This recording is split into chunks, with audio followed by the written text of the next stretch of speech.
Assalamualaikum warahmatullahi wabarakatuh. Selamat pagi Bapak Ibu semua. Terima kasih sudah bisa hadir untuk menyempatkan diri dalam acara kali ini diseminasi budaya positif dengan narasumber kita Ibu Wuri Wulandari. Pada pagi hari ini mari kita panjatkan puji syukur kehadirat Allah Subhanahu wa taala yang telah melimpahkan segala rahmat-Nya sehingga kita bisa berkumpul di sini dalam keadaan sehat walafiat. Kemudian tak lupa juga kita panjatkan kehadirat Allah Subhanahu wa taala, selain itu juga kepada Nabi Agung Muhammad sallallahu alaihi wasallam yang telah melimpahkan rahmatnya juga kepada kita sehingga semoga di hari akhir nanti kita bisa mendapatkan syafaatnya. Kemudian acara selanjutnya kita langsung saja ya. Sudah siap ini Bapak Ibu semua? Oke, mari kita langsung kepada narasumber kita Ibu Wuri Wulandari. Silahkan untuk menyampaikan materi panjenengan. Iya, terima kasih Bu Anis atas kesempatannya. Selamat siang Bapak Ibu semua.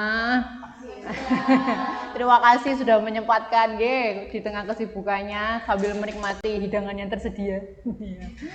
Jadi hari ini saya ada tugas Bapak Ibu dari program Guru Penggerak Angkatan 10. Saya harus membagikan ya ilmu yang insya Allah bermanfaat untuk kita semua. Nah sebelum memulai saya ada video dulu Bapak Ibu ya. Nah ini yang sebenarnya diharapkan akan ngefek gitu ceritanya Bapak Ibu, ngefek ke teman-teman yang lain. Namanya guru, judulnya kan Guru Penggerak. Nah maksudnya tuh ingin seperti ini.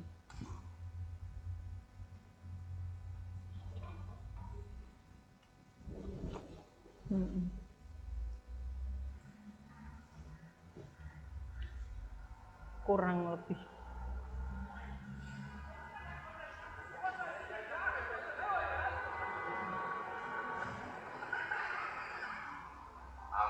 Sir आपके लिए उस बार कार का इंतजाम किया है सर।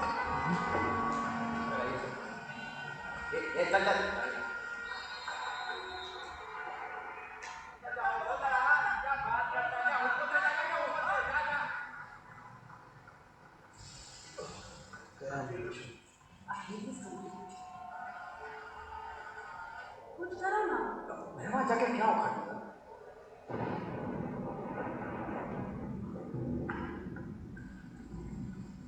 कैसी जाने बूंदे आए, जाने कैसा दर्द लाए, सामने क्या है ये तेरे, क्यों रुका है तू बता दे।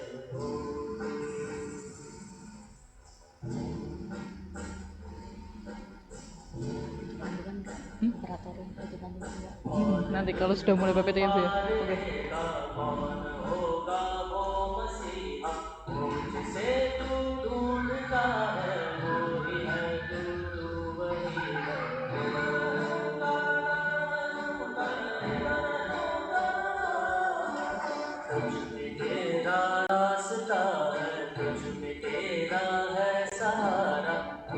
तुझको पार लेगा, तू ही है तेरा किनारा।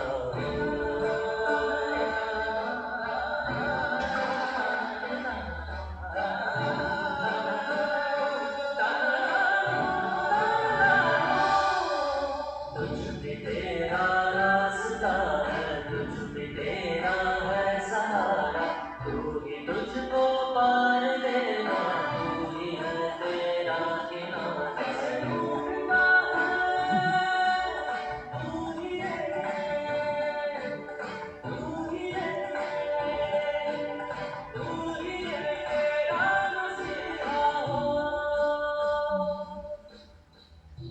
Dari sebuah ada masalah berupa pohon yang tumbang tadi Bapak Ibu ya.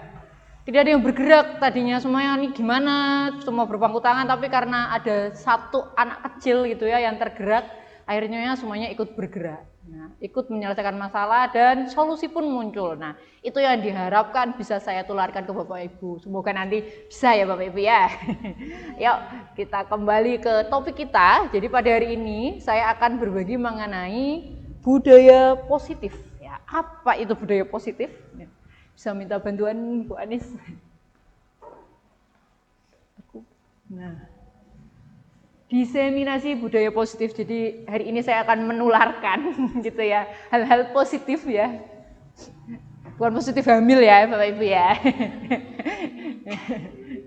Nah, kita mulai dengan huge misconception ya. Jadi ini kesalahan-kesalahan besar yang selama ini sering kita generalisasikan.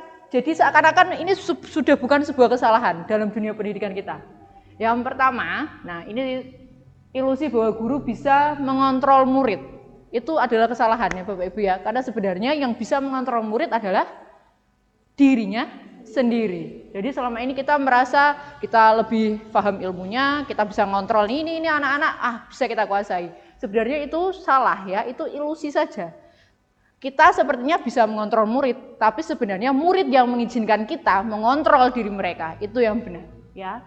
Kemudian ilusi yang kedua adalah bahwa penguatan positif semuanya efektif dan bermanfaat ya. Selalu dipuji, selalu diberi penghargaan, selalu diberi reward tentang hal-hal baik, itu pun sebenarnya tidak selalu bermanfaat untuk jangka panjang si anak. Ya, kenapa kalau kita beri hadiah terus, kalau tidak ada hadiahnya, anaknya tidak mau bergerak akhirnya. Begitu. Kemudian ilusi yang ketiga, bahwa kritik dan membuat orang merasa bersalah dapat menguatkan karakter. Ini adalah miskonsepsi yang sering kita temui ya Bapak Ibu ya. Mentalnya ben kuat, seneni, didonke. Nah itu mari mulai kita tinggalkan ya. Kamu tuh gini, kamu tuh selalu salah. Kamu tuh sudah mempermalukan ibu sebagai orang tua, sebagai guru kamu di sekolah. Nah, itu yuk perlahan kita beralih dari fase-fase seperti itu ya. Kemudian ilusi yang selanjutnya, bahwa orang dewasa memiliki hak untuk memaksa. Bukan karena kita lebih dewasa, lebih lama umurnya dibandingkan murid-murid kita, terus kita bisa memaksakan semua hal yang kita yakini untuk murid-murid kita. Nah, konsep ini dikemukakan oleh Dr. William Glasser ya. Sekali lagi ini adalah huge misconception ya. Huge ya Miss ya. Iya, sangat besar miskonsepsi, misunderstanding yang kita pahami dalam dunia pendidikan kita selama ini. Nah, bagaimana cara meluruskan miskonsepsi ini? Mari kita mulai Bapak Ibu ya. Yang pertama, nah apa yang akan kita diskusikan? Yang pertama adalah ada disiplin positif, hukuman, konsekuensi, restitusi, keyakinan kelas, kebutuhan dasar manusia, 5 posisi kontrol, dan segitiga restitusi. Walah kok banyak banget gitu ya. Nah, insya Allah saya perkecil nanti Bapak Ibu biar lebih sederhana. Oke, kita mulai dari yang pertama, disiplin positif ya. Disiplin kok positif, bisa nggak sih gitu ya. Selama ini yang kita mengerti Bapak Ibu ya, disiplin itu apa? Identiknya Bapak Ibu. Bu Ajun, apa Bu Anggun? Hukuman. Ya waduh dok, apa Kak? Taat, sesuai dengan aturan. Kalau tidak sesuai, hukum, masih kan begitu ya. Ternyata, yuk kita mulai ya. Disiplin itu diambil dari bahasa Latin ya, dari kata disiplina yang sebenarnya artinya adalah belajar. Jadi kalau dimulai dengan membuat suatu kesalahan adalah hal yang wajar. Dan itu yang selama ini tidak kita mengerti ya. Begitu anak salah, goreng kamu ya gitu. Nah, padahal sebenarnya disiplin adalah belajar. Yang kedua, ya Bapak Pendidikan kita, Ki Hajar Dewantoro juga mengemukakan di mana ada kemerdekaan, disitulah harus ada disiplin yang kuat. Karena di dalam kemerdekaan itu ada hasrat untuk mempertahankan kemerdekaannya, ya kebebasannya. Nah disitulah anak akan menjadi disiplin. Kemudian yang ketiga, dikemukakan oleh Diane Gosen ini, disiplin adalah cara kita mengontrol diri, menguasai diri, untuk memilih tindakan yang mengacu pada nilai-nilai kebajikan universal. Nilai-nilai yang baik yang diakui secara universal, secara menyeluruh. Misal kejujuran, sopan santun, nah itu ya. Jadi tidak perlu dipaksa, tidak perlu diancam, nanti kalau nggak begini, kamu begini. Gitu. Anak-anak sudah bisa menguasai dirinya sendiri. Menguasai kontrol diri bahwa oh aku harus berangkat sekolah tepat waktu, aku hari Senin harus pakai topi, karena dia merasa bahwa peraturan-peraturan itu ya dibuat bukan untuk dilanggar tapi dibuat untuk ditaati supaya menjadi bermanfaat untuk dia dan sekelilingnya gitu. Kemudian kita masukkan nilai kebajikan universal Bapak Ibu ya. Monggo Pak Di. Nilai kebajikan universal, sekali lagi. Nilai kebajikan universal diyakini bersama tanpa memandang latar belakangnya ya. Ras, gender, ya, kemudian agama, usia, semua meyakini bahwa itu kebajikan, suatu kebaikan. Nah, seperti itu Bapak Ibu. Kemudian nilai kebajikan universal akan menggerakkan ya. Jadi motivasi yang muncul dari dalam diri sendiri tanpa dipengaruhi orang lain itu akan lebih mengena untuk murid-murid kita. Kemudian yang ketiga, suatu kelompok termasuk kita ya bisa merumuskan nilai kebajikan universal bersama seperti untuk kurikulum kurikulum Merdeka di tahun 2024 ini kita sudah merumuskan Bapak Ibu guru ya melalui kementerian bahwa nilai kebajikan yang kita yakini adalah profil pelajar Pancasila. Nah, itu yang akan kita gunakan dalam landasan pembelajaran kita. Kemudian, motivasi dalam melaksanakan disiplin. Ya, ada tingkatannya Bapak Ibu. Tingkatan yang terendah, ya, paling rendah adalah untuk menghindari ketidaknyamanan atau hukuman. Wah, daripada aku seneni Pak Agus lah, besok lah. Tak kumpul ke tugas, ngatain ya Pak Agus ya. Nah, daripada besok aku dijemur di bawah tiang bendera, nah, itu terendah Bapak Ibu ya. Dan yang kedua, demi mendapatkan imbalan atau penghargaan dari orang lain, itu baru tingkat 2. Ya, wah ben dapat hadiah nih dari Bu Anggun besok nih, dijanjiin voucher jajan di koperasi. Nah, rajin bikin tugas. Ya. Begitu vouchernya hilang, nggak ada voucher oh Bu, gitu ya Bu ya seringnya ya. Yang ketiga, ini yang harus kita mulai budayakan, motivasi karena ingin menghargai diri sendiri dengan nilai-nilai yang kita percayai. Jadi, oh aku akan melaksanakan tugas itu. Kenapa? Karena aku anak yang baik. Kita bisa memunculkan motivasi seperti itu di murid-murid kita. Itu yang kita harapkan. Nah, selanjutnya setelah motivasi kita masuk ke hukuman, konsekuensi, dan restitusi. Apa ini perbedaannya? Ya. Pertama, hukuman Bapak Ibu. Ya, ini yang sering kita gunakan. Saya pun masih sering menggunakan ya. Nah, berlangsung satu arah dari gurunya, ya mau nggak mau pokoknya kamu salah, gitu ya. Penguatannya negatif karena kita menghakimi murid kita, mau nggak mau kamu tuh salah pokoknya, gitu, ya. Kemudian meninggalkan memori buruk, kemudian bisa dendam, bisa juga sampai trauma ya. Mungkin Bapak Ibu dulu punya kenangan masih menjadi murid ya, kayak dulu Pak guruku SMP, ya Allah aku pernah dihukum apa gitu. Pak Mandu punya kenangan buruk ya kan, masih mendalam, bahkan sampai kita sudah jadi guru kita masih ingat kenangan seperti itu ya. Semoga kita tidak jadi guru yang seperti itu Bapak Ibu ya, kita tidak meninggalkan kenangan buruk untuk murid-murid kita. Kemudian membuat anak akan membenci peraturan ya. Seneni bayo hawane kok. Nah, mereka males masuk kelas kita, bisa bolos bahkan mungkin. Nah, itu yang tidak kita harapkan. Kemudian yang kedua ada namanya konsekuensi. Ini tingkatan yang lebih baik daripada hukuman. Kenapa? Karena sudah berlangsung 2 arah. Kita sudah sering melaksanakan ini Bapak Ibu ya melalui keyakinan kelas, kesepakatan kelas di awal ya. Kalau kamu tidak masuk tepat waktu, berarti hukumannya apa? Konsekuensinya apa? Nah, itu sudah berlangsung 2 arah. Tapi penguatannya ya sudah positif, membuat anak menghargai peraturan dan membuat guru menjalankan peraturan. Tetapi penguatannya masih berlangsung dari orang lain, bukan motivasi intrinsik dari murid itu sendiri.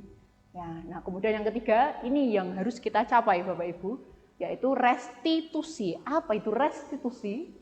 Berlangsung satu arah tapi dari murid sendiri. Jadi berupa motivasi yang muncul dari dalam dirinya. Oh, aku harus taat peraturan. Kenapa? Karena ini bermanfaat, begitu. Kemudian penguatannya berupa disiplin positif, membuat anak memecahkan masalah. Kalau aku tidak bisa besok kira-kira bangun kesiangan, aku harus memecahkan nih, pasang alarm, minta dibangunkan sama mamanya. Nah, seperti itu. Jadi anak mencari solusi menggunakan restitusi itu. Kemudian anak merubah sikap ke arah yang lebih baik menggunakan restitusi. Nanti di akhir kita bahas lebih lanjut mengenai restitusi Bapak Ibu ya. Selanjutnya, keyakinan kelas sudah sering kita praktekkan ya di sekolah kita Bapak Ibu. Bahkan PMM kita di semester ini semuanya budaya positif dan diawali dengan keyakinan kelas. Bagaimana cara membuat keyakinan kelas? Yang pertama yang jelas melibatkan seluruh anggotanya.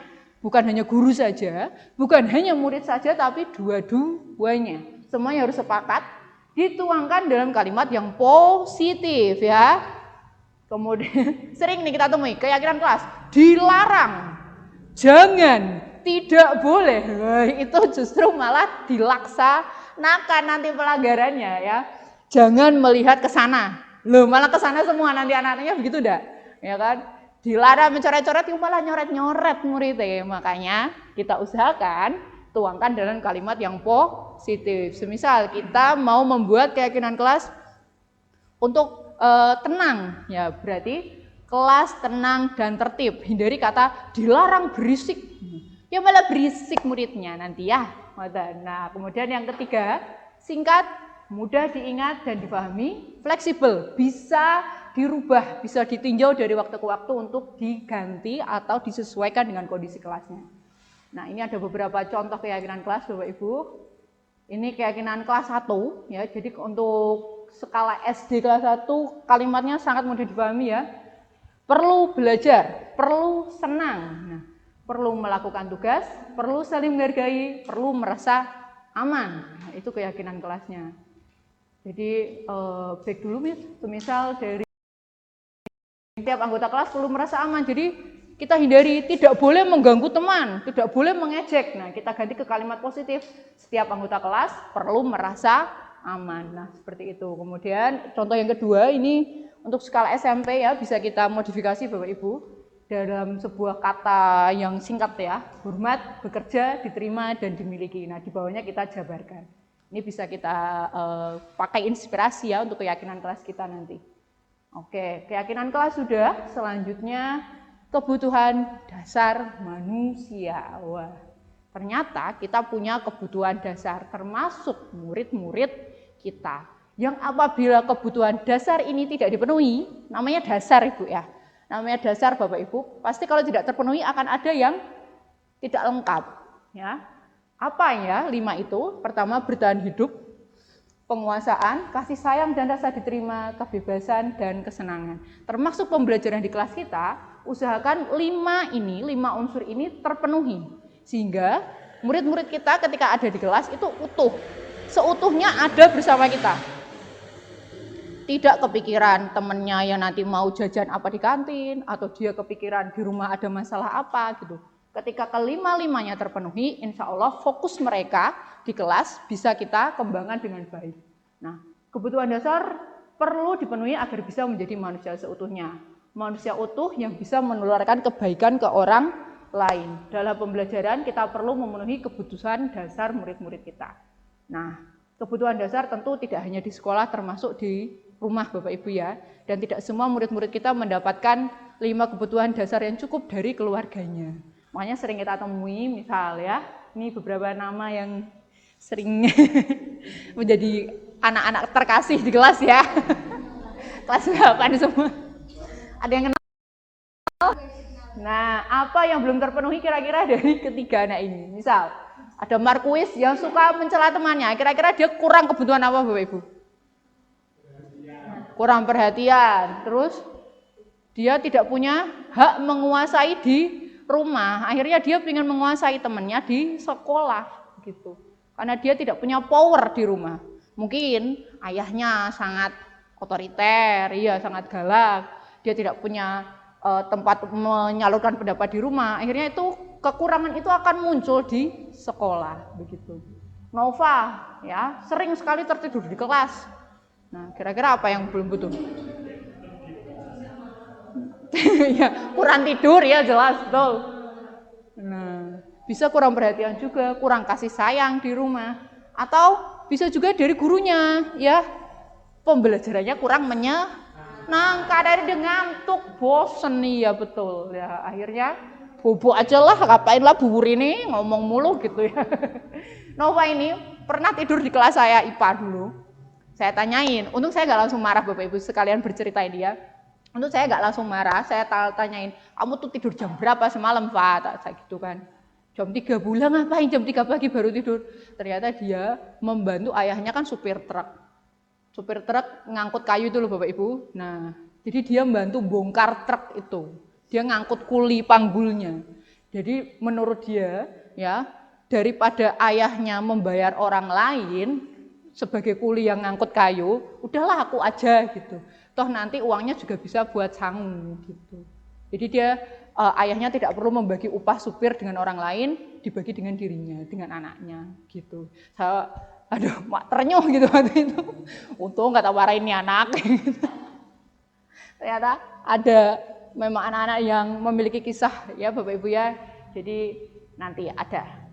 Jangan langsung menghukum ya. Nanti ada langkah-langkahnya. Nah, kemudian ada Edgar nih, kesayangan Bapak Adi ya. Aduh ya. Edgar yang terus berlarian di dalam kelas. Kurang apa dia ya sebenarnya? Kurang kebak. Kurang kebebasan mungkin nggak Bapak Ibu? Iya. Nah, ya Bu ya. Gaya belajarnya belum terpenuhi. Dia kinestetik. Ya, sama gurunya disuruh dengerin mulu. Larilah dia ya di belakang kelas itu mudar, mandir. Nah, kita perlu melihat sisi lain dari murid-murid kita yang melakukan pelanggaran ya Bapak Ibu ya. Oke, nah selanjutnya ada 5 posisi kontrol guru.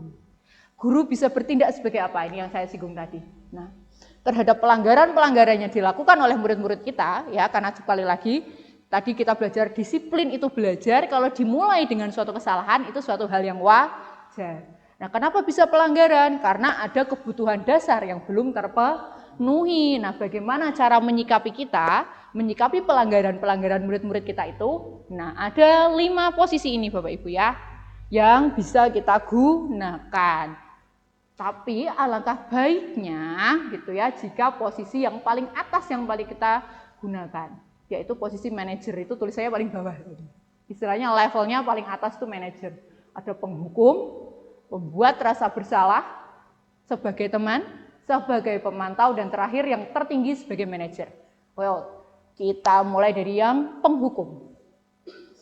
Ini paling mudah jelas ya, karena guru tidak mau tahu nih alasan muridnya. Ya, wis, pokoknya kamu salah, mendel welole. Sekarang beri hukum kamu, nyapu halaman belakang semuanya. Nah, tanpa mengetahui, tanpa saya cari tahu dulu. Ini anak tuh sebenarnya tuh kenapa kok PR-nya nggak dikerjakan gitu ya? Kenapa dia berisik sekali di kelas, cerita mulu tuh kenapa? Nah, murid dalam hatinya akan menyimpan dendam, akan menyimpan memori buruk mengenai kita. Nah, itu kita hindari Bapak Ibu ya. Seperti yang tadi saya singgung, kita mungkin masih punya ini memori buruk dulu ketika zaman kita masih jadi murid ya. Allah dulu aku dikoyok-koyok kayak karo Pak Guru gawe serik banget aja gitu. Jangan sampai ya kita jadi sosok seperti itu. Kemudian ada level yang kedua, pembuat rasa bersalah. Guru bertindak untuk mempermalukan muridnya. Kamu sadar nggak sih yang kamu lakukan tuh salah? Kamu sudah mengecewakan bapak sama ibu. Gitu. Kamu sudah mengecewakan Bu Wuri, kamu sudah mengecewakan Bu Afifah, gitu ya. Kamu tuh tidak ada gunanya, nah gitu-gitu. Cap-cap seperti itu, nah ternyata hanya akan membuat murid untuk berbohong, berkelit dari kesalahannya. Tidak mau mengakui kesalahan, apalagi memperbaiki diri. Nah kemudian karena dipermalukan dan seringnya dikata-katain seperti ini di depan teman-temannya enggak Bapak Ibu? Ya, nah dia akan merasa rendah diri. Wes salah, ora dikai solusi, di sini ke, udah tambah nggak mau berubah kan?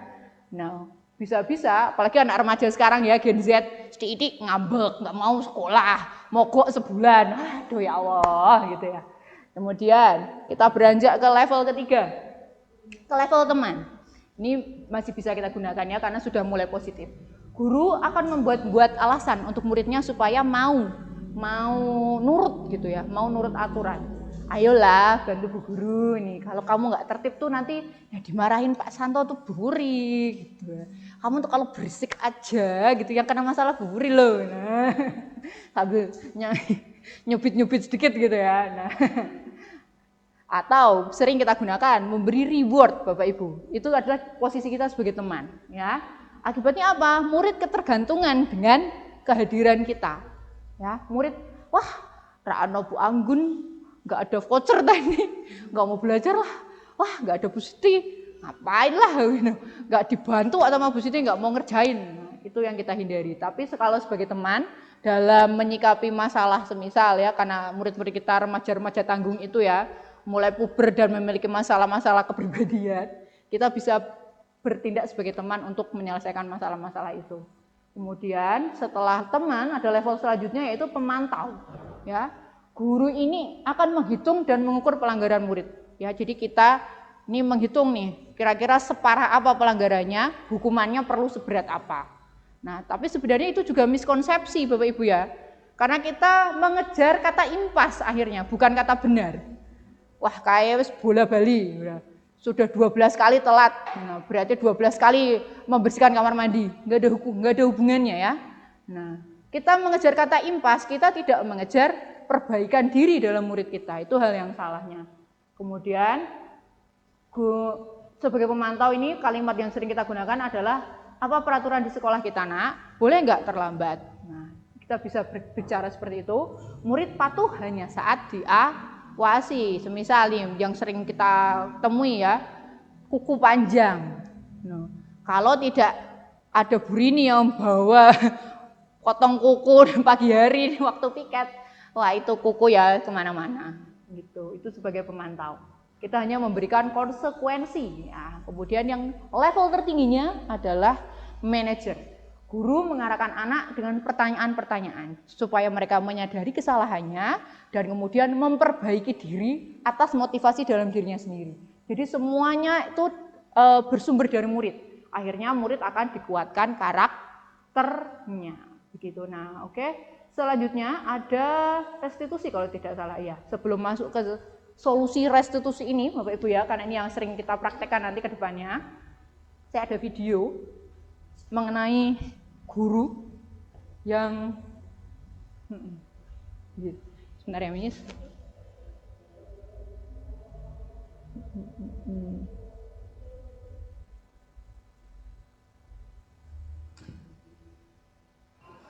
Semoga kita terhindar dari ini Bapak ya.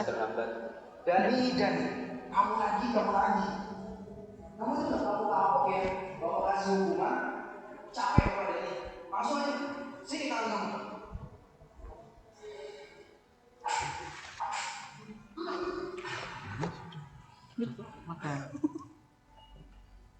Sini. Bu Anis.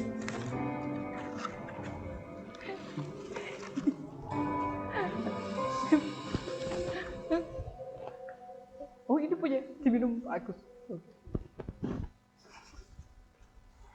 Sorry.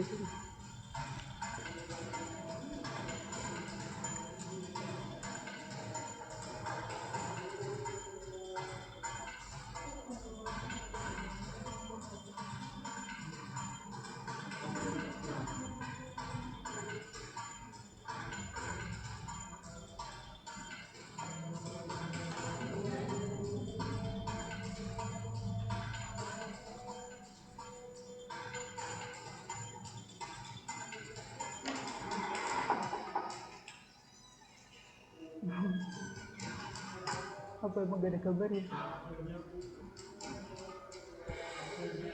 Maaf Pak, saya terlambat. Dani, kamu tahu nggak sekarang ini jam berapa? Jam 1 siang Pak. Dan kamu tahu kan jam Bapak itu mulainya jam berapa? Jam 1:30 siang Pak. Kamu itu kan kelas siang ya? Kok masih bisa datangnya terlambat?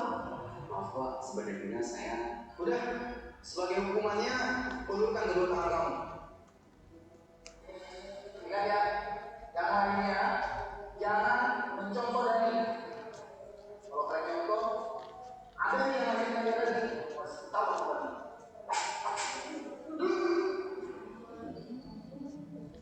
Oke, anak-anak sekalian, buka halaman 120. Silakan kalian baca dulu tuh bab 2. Tidak ada yang ingin ditanyakan, langsung banyak kepada Bapak.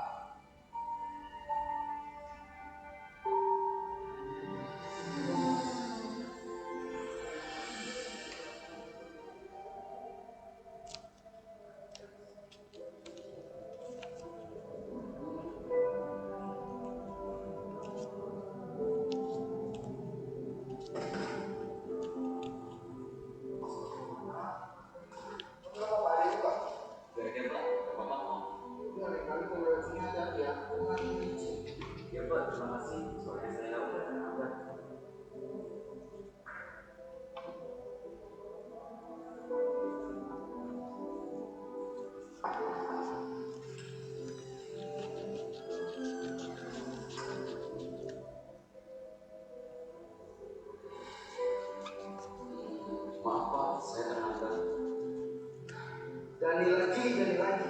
Kenapa ya? Kamu ini kok gak bisa jadi anak disiplin seperti yang lainnya? Dani, teman-teman kamu nih yang lain bisa datang tepat waktu. Bahkan ya, setengah jam sebelum jam Bapak mulai, mereka sudah datang. Bapak sepertinya tadi. Udah gak, Dani, diam. Bapak gak mau dengar apapun alasan kamu. Kamu tahu kan? Harus apa? Sini, kedua tangan kamu. Dani, dengar ya. Kalau kamu masih aja datang terlambat, Bapak gak akan segan-segan untuk selalu melakukan ini sama kamu setiap hari. Dan ini berlaku buat semuanya.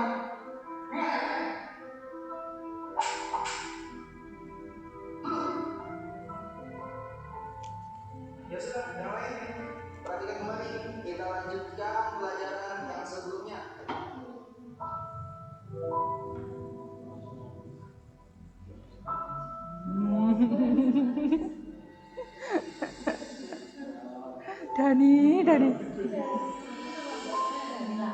Dani lagi. Anis.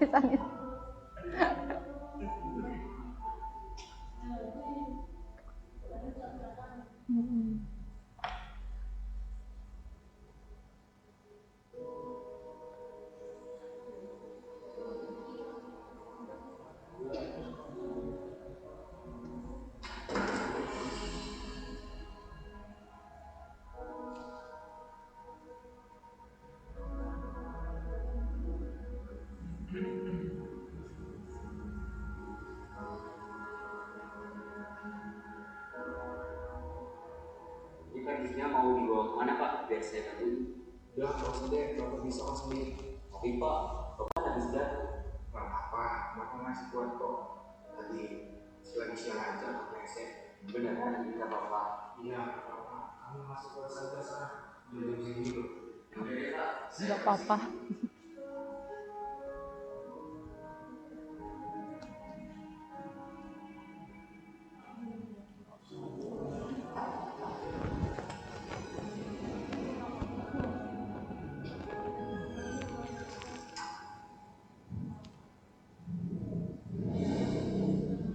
Maaf Pak, saya terlambat.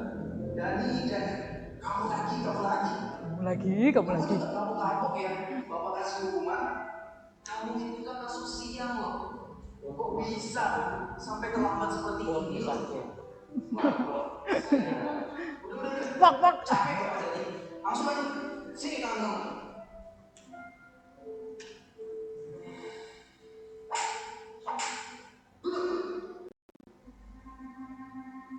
Ingat ya anak-anak, Bapak mau kalian semua tuh harus disiplin.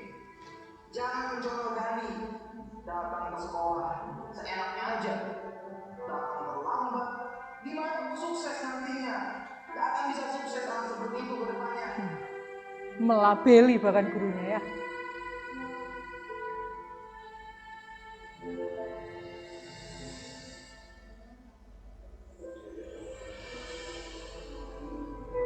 Ternyata di balik Dani ada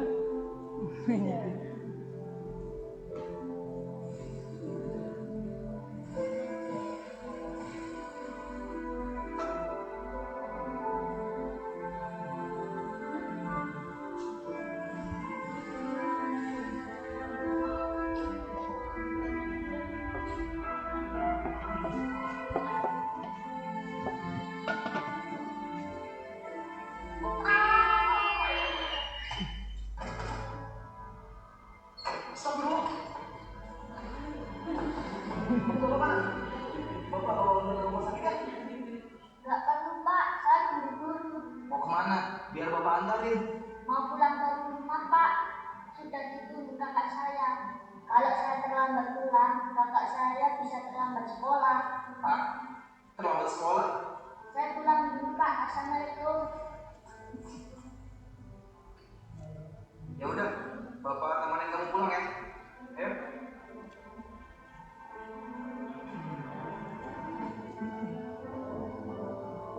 siapakah anak SD ini?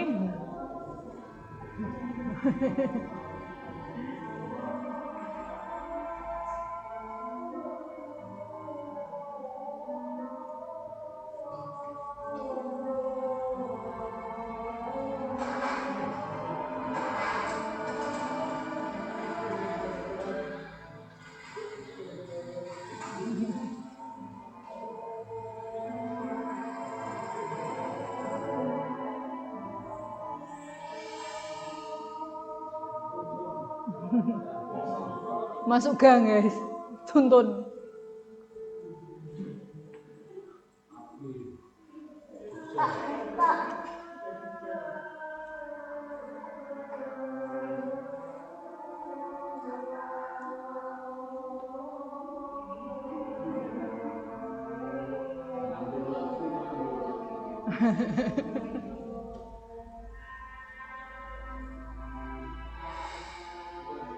Maaf ya punya Pak. Iya, nggak apa-apa deh. Kakak udah tenang.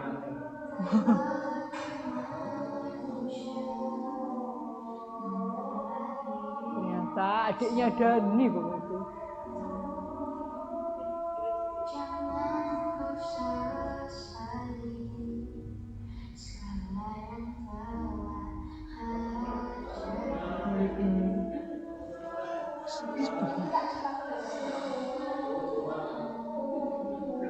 Tangan kamu kenapa nih? Ini tadi habis jatuh Kak. Ya Allah. Nanti diobat. Gimana perasaan gurunya? Kakak berangkat dulu ya. Ya Kak, hati-hati. Assalamualaikum.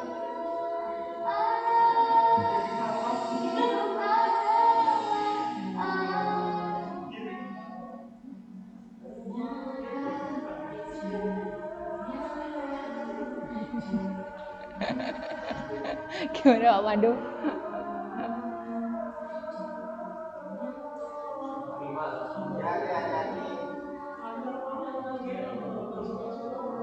Pak Guru, apa yang akan dilakukan Pak Guru hari ini?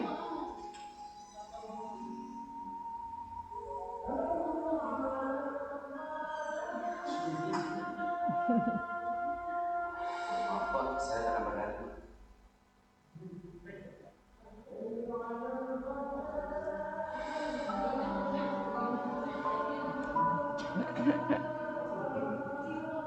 Mas Dani, maafkan Bapak ya. Jadi Mas. Rasa takut sama kamu dan tidak mau mendengarkan sedikit informasi dari kami.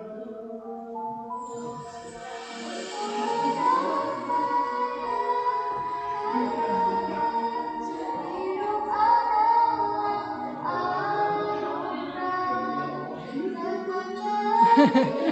Sedih Bapak Ibu ya. Ya Allah gitu.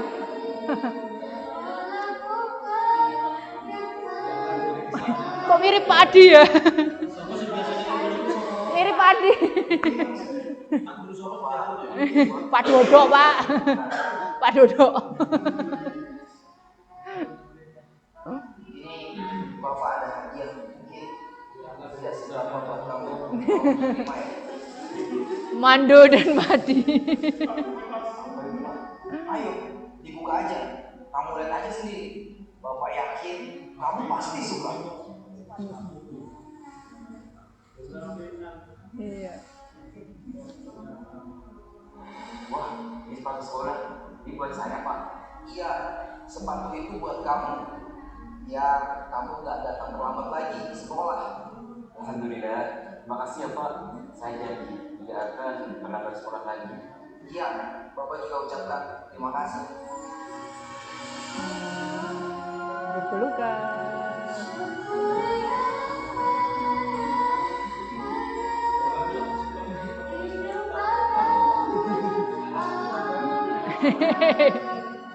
Terharu Bapak Ibu.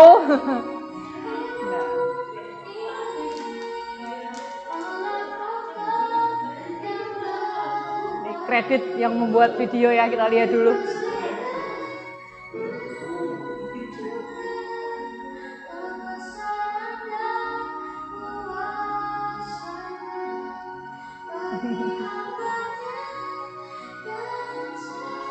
Nah ini Pak Guru nih, ya Allah. Pak Paris. Ayo.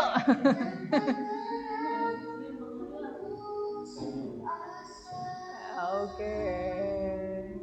Yuk, itu tadi Bapak Ibu, sekilas ya, dan apa ya, selingan daripada saya terus yang ngomong nanti Bapak Ibu bosen ya. Kita kembali ke materi ya. Tadi dari Pak Faris dan Dani kita lihat bahwa beliau awalnya mau tidak mau pokoknya kamu salah. Flok tok tok tok sampai itu kalau terjadi sekarang lah kena pasal itu Bapak Ibu ya. Nah, guru sebagai penghukum dan juga membuat rasa bersalah. Muridnya malu, muridnya merasa bersalah, padahal sebenarnya dia punya cerita di balik pelanggaran yang dia lakukan. Nah, bagaimana sebaiknya yang kita lakukan ketika menemui murid yang melakukan pelanggaran? Nah, ini dia solusinya, yaitu segitiga restitusi. Nah, dimulai dari yang paling bawah Bapak Ibu, ya dasarnya yaitu menstabilkan identitas murid-murid kita yang melakukan pelanggaran tadi. Bahwa setiap orang pernah melakukan kesalahan, jadi murid kita melakukan kesalahan, it's okay, ya. Kamu bukan satu-satunya yang pernah melakukan kesalahan itu. Kemudian naik dulu ke arah yang kanan Bapak Ibu. Ke sana dulu ding, yang kiri, maaf Bapak Ibu ya, memvalidasi tindakan yang salah. Kita beritahu dulu bahwa memang tindakan dia itu salah, ya kita arahkan supaya dia menyadari kesalahannya sendiri. Kak, kalau kamu seperti ini itu salah atau benar? Kita arahkan seperti itu ya. Adakah cara yang lebih efektif? Misal begini, Bu Meli tahu gitu ya, kamu marah makanya kamu berantem sama temanmu tadi. Ya, tapi ada nggak cara yang lebih bagus? Nah, seperti itu. Ya, kemudian yang ketiga adalah menanyakan keyakinan dengan mengembalikan ke keyakinan kelas atau ke nilai-nilai kebajikan universal yang kita yakini. Nah, kita mulai yang pertama Bapak Ibu ya, menstabilkan identitas. Langkah pertama yaitu menstabilkan identitas atau in English-nya, ini dikoreksi kalau salah ya Miss Anis, stabilize the identity, betul? I atau I? I ya, identity. Ya, pertama guru menstabilkan identitas muridnya. Bahwa kita sadarkan nih murid kita, kamu tuh sebenarnya anak baik nak, gitu ya. Guru berusaha memahami emosi perasaan muridnya, kenapa dia bisa melakukan pelanggaran. Ya, yang sering kita temui mungkin berantem itu Bapak Ibu ya, karena ejek-ejekan sama orang tua biasanya. Nah, itu akhirnya berantem. Kita bisa katakan ini, setiap orang bisa berbuat kesalahan. Misal Pak Agus ya, Bapak tahu kamu marah, setiap orang pasti bisa marah jika diejek seperti tadi. Terus nanti kita lanjutkan dengan langkah selanjutnya, yang kedua yaitu ada validate the misbehavior. Kita validasi pelanggaran yang dilakukan. Guru membantu murid menyadari pelanggaran atas kesalahannya. Mencela temanmu seperti itu, perbuatan yang bagaimana kak? Bagaimana kak? Nak, gitu ya. Salah atau benar? Bagaimana perasaan temanmu yang kamu ejek itu, gitu ya. Yang kamu kata-katain gitu ya. Mengumpat berkata kasar itu boleh atau tidak? Mengapa tidak boleh? Jadi kita munculkan kesadaran itu dari murid kita sendiri. Kita tidak perlu melabeli murid kita. Ya kayak Pak Faris tadi yang kamu bahkan sampai mendoakan yang jelek ya. Semoga kita tidak seperti itu Bapak Ibu ya. Kemudian yang terakhir adalah setelah kita sadarkan bahwa murid kita itu melakukan pelanggaran, seek the belief, kita kembalikan ke keyakinan. Kita temukan keyakinan kebaikan lagi dalam diri murid kita. Guru mengembalikan murid kepada keyakinan kelas atau keyakinan sekolah kita dan juga nilai kebajikan universal. Bisa salah satu. Misal itu terjadi di kelas ketika kita pembelajaran, bisa kita kembalikan ke keyakinan kelas. Misal anaknya seringnya kan berisik ya Bapak Ibu ya. Keyakinan kelas kita apa kak? Gitu. Kita bisa katakan seperti itu. Guru mengarahkan murid untuk menemukan solusi dari pelanggarannya berupa perubahan sikap. Jadi kita tidak hanya menghukum, kita tidak hanya memberikan konsekuensi, tapi kita ya secara tidak langsung menuntun anak untuk merubah sikapnya. Itu yang mau kita capai Bapak Ibu ya. Semisal kata-katanya seperti ini. Oke, kalau begitu bagaimana caranya agar Mario, kesayangan Mando ya, bisa tepat waktu berangkat sekolah mulai besok. Nah, jadi kita munculkan solusi pun ya, itu munculnya dari murid. Supaya apa? Murid akan terus-menerus melaksanakan solusi itu. Nah, itu dia Bapak Ibu. Praktik budaya positif ini pasti membutuhkan banyak waktu Bapak Ibu ya. Pasti membutuhkan effort, usaha yang keras ya. Karena kita repot ya, karena mempraktekkan budaya positif seperti ini kan harus face to face. Nggak bisa di kelas langsung selesai, harus ngobrol deket sama anak, kita cari tahu masalah anak apa, kebutuhan apa yang belum terpenuhi dalam dirinya. Namun ya insya Allah Bapak Ibu, jangka panjangnya akan lebih mengenal pada karakter murid-murid kita. Karena kita mengajari mereka untuk mencari solusi dari dirinya sendiri. Kita mengajari murid kita supaya bisa patuh atas kehendak mereka sendiri, bukan karena orang lain. Jadi tanpa kehadiran kita, orang lain tersebut, mereka tetap jadi orang yang baik. Itu yang mau kita capai. Nah, oke, selanjutnya Bapak Ibu, saya mau minta tolong Bapak Ibu ya. Bapak Ibu untuk menuliskan impian Bapak Ibu mengenai kondisi murid-murid kita di masa depan. Bapak Ibu ingin membentuk murid-murid yang seperti apa nantinya? Murid-murid yang di kelas Bapak Ibu bisa, ya, atau mungkin nanti Bapak Ibu sudah memimpikan sebuah sekolah, ya, yayasan mungkin akan dibangun seperti apa nanti yayasan itu. Nah, boleh menyenangkan atau banyak makanan atau monggo untuk dituliskan mimpi ke depan kondisi murid-murid kita setelah kita ajarkan budaya positif itu, termasuk Miss Anis ya Miss. Dalam ya 1 atau 2 kalimat sederhana. Ini bisa jadi sebuah doa nanti ya. Oh, pulpen, oke Pak Di. Merah pun tak apa. Termasuk kita sekolah kita saat ini juga tidak apa-apa Bapak Ibu. Kita memimpikan murid-murid kita nanti apa ke sekolah dengan bahagia, merindukan kehadiran saya. Nah, begitu boleh.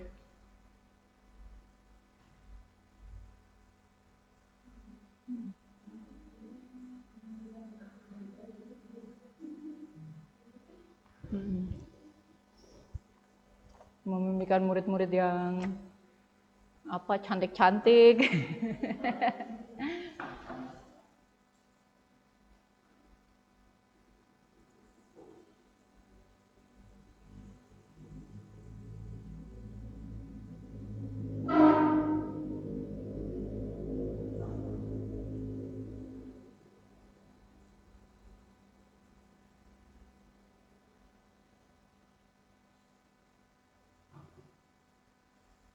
Masa depan untuk murid-murid ya.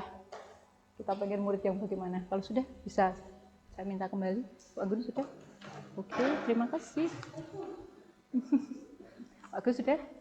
Oke, terima kasih Pak Agus.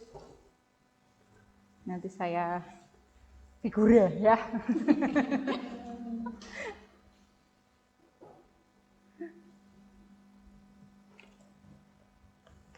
Oke, situ sudah. Oke, Miss. Di sekolah kita punya mimpi yang baik-baik. Nanti kita amini bersama. Oke, sudah. Pokoknya jos. Pak Dodo memimpikan apa orkestra mungkin. Kalau guru musik.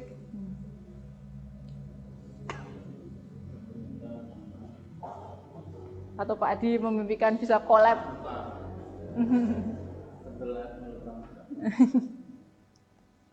Oke.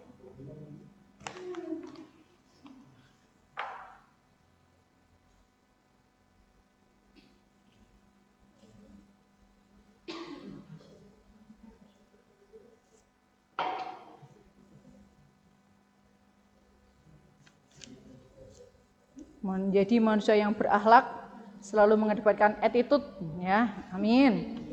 Memiliki etika dan sopan santun, ya, karena kita tahu ya Bapak Ibu di atas ilmu itu ada akhlak ya. Tentu semua murid yang berakhlak mulia, murid lebih baik dalam berperilaku, ya. Karena kita sekarang tuh kekurangan murid yang sopan santun ya, murid pintar banyak. Menghargai guru dan teman, termotivasi untuk belajar, menjadi orang yang cerdas, berkarakter baik, menghormati perbedaan. Nah, ini yang perlu kita budayakan juga. Kan udah diputar-putar.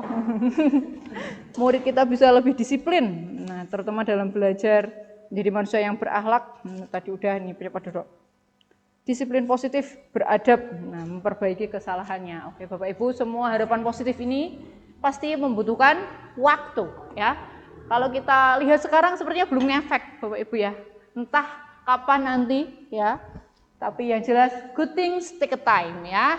Hal-hal yang baik membutuhkan waktu. Mungkin belum terlihat sekarang, tapi insya Allah ketika murid-murid kita dewasa, kita ingat salah satu nasihat ya. Mereka ingat salah satu kata-kata kita, positif kita. Di kelas waktu itu, aku ingat dinasihati nih sama Pak Adi dulu waktu jam matematika nih. Insya Allah jadi manusia-manusia yang dalam harapan-harapan ini Bapak Ibu ya. Oke, itu Bapak Ibu mengenai budaya positif, semoga bisa kita laksanakannya Bapak Ibu ya. Terima kasih Bapak Ibu guru hebat semuanya. Nah, langsung saya ambil aja ya Miss ya. Oke, kalau ada pertanyaan atau ada mau mengemukakan pendapat, cukup? Cukup? Nah, mari kita tutup dengan foto bersama nanti ya. Oke, terima kasih Bapak Ibu. Salam dari saya. Wassalamualaikum warahmatullahi wabarakatuh.